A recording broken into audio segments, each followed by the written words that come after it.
ناپاک زمین پر کپڑا بچھا کر نماز پڑھنا۔ شاہ رخ صاحب ملتان سے پوچھتے ہیں مفتی صاحب میں نے مرغیاں، بطخیں اور کتا بھی پالا ہوا ہے،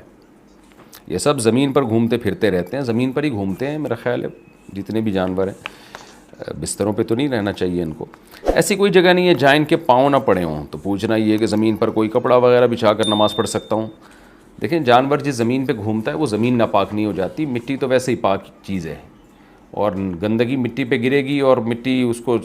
کھا جائے گی یا خشک کر دے گی تو وہ جگہ ویسے بھی پاک ہوتی ہے، تو اس لیے آپ نماز پڑھ سکتے ہیں اس میں بغیر کپڑا بچھائے بھی، جب تک کوئی گندگی کے اثرات نظر نہ آئیں۔ کپڑا بچھا کے نماز پڑھ لیں تو اور زیادہ احتیاط ہے۔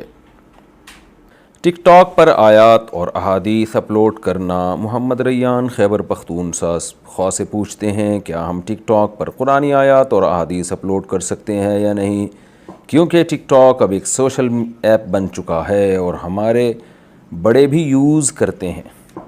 بھائی اپلوڈ کر سکتے ہیں، ہم تو چاہ رہے ہیں کہ غلط چیزیں نہ جائیں، صحیح چیزیں جائیں نا، لیکن آیت یا حدیث مستند ہونی چاہیے، آیت بھی صحیح ہونی چاہیے، ایسا نہ ہو کہ کوئی بھی قرآن کی آیت کے نام پہ کوئی بھی عربی کے الفاظ اپلوڈ کر دیں۔ اگر یہ اوتھینٹیکیشن ہو سکتی ہے تو پھر آپ ضرور اپلوڈ کریں، اچھی بات ہے۔ دوسری رکعت میں سورت نہیں پڑھی۔ حسان واجد لندن سے پوچھتے ہیں میرا پہلا سوال یہ ہے کہ فجر کے فرض کی دوسری رکعت میں اگر سورہ فاتحہ کے بعد سورت نہیں پڑھی تو کیا حکم ہے؟ دوسرا سوال یہ کہ بالغ ہونے کے بعد غسل کے فرائض معلوم نہ ہونے کی وجہ سے میں نے ناک میں پانی ڈالنا یا کلی کرنا کا اہتمام نہیں کیا، تقریباً 9 مہینے جو میں نے نمازیں پڑھی ہیں تو کیا وہ مجھے نمازیں لوٹانا ہوں گی؟ جناب لندن سے حسان واجد صاحب، آپ کے پہلے سوال کا جواب یہ ہے کہ اگر کسی نے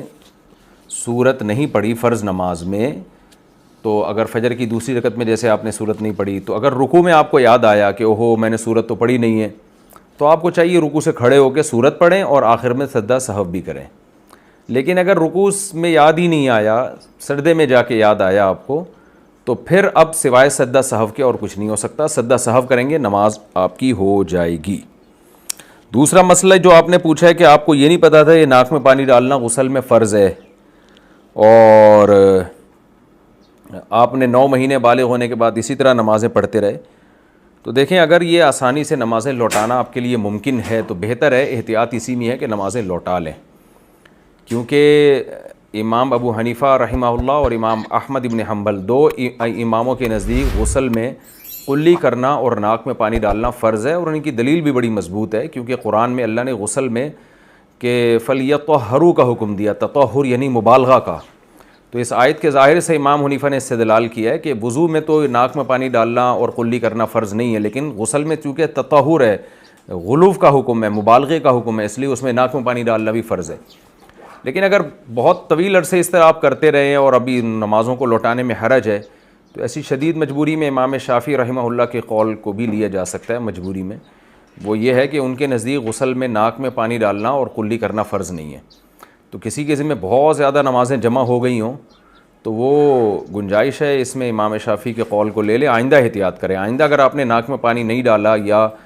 آپ نے کلی نہیں کی تو پھر غسل قطعاً کسی قیمت پہ نہیں ہوگا اور نماز آپ کو لوٹانی پڑے گی، لیکن سابقہ نمازیں اگر بہت زیادہ ہو گئی ہیں ان کو لوٹانے میں حرج ہے، تو کیونکہ امام شافعی کا یہ قول ہے، ان کے نزدیک غسل میں ناک میں پانی اور منہ میں کلی فرض نہیں ہے، تو اس قول کا سہارا لیا جا سکتا ہے، احتیاط اسی میں ہے کہ لوٹا لیں، ایک ایک کر کے لوٹائیں نا، اکٹھی تھوڑی لوٹائیں گے، روزانہ ایک دن کی نماز پڑھ لیں، اس سے آپ نے جو غفلت برتی شرعی مسائل کو سیکھنے میں اس کی بھی تھوڑی سزا مل جائے گی، لیکن بہرحال گنجائش ہے۔